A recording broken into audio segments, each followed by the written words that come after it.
Pesan Abang Mak Noor pada Gen Z. Kalau muda tak simpan, tua nanti menyumpah janji. Realitinya, allowance dan gaji masuk hilang laju sahaja. Beli kopi mahal, delivery, sale.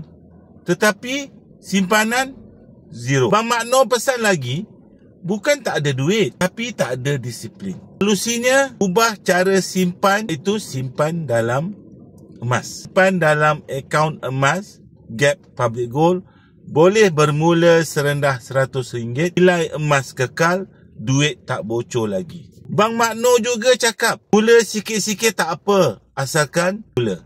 Janji. Berhenti guna ayat nanti simpan. Ubah sekarang. Jadi kepada anda di luar sana, Gen Z, yang nak menyimpan emas, yang nak tahu tentang emas, yang nak bermula tentang emas, boleh hubungi saya. Saya adalah Direktur Public Gold di bawah mentorship Tuan Muhammad Zulkifli Syafiee. Bimbingan saya adalah percuma. Si beg biru yang saya pinkan di video ini, janji saya akan bimbing sebaiknya untuk memastikan anda-anda di luar sana menyimpan emas dengan cara yang betul. Janji.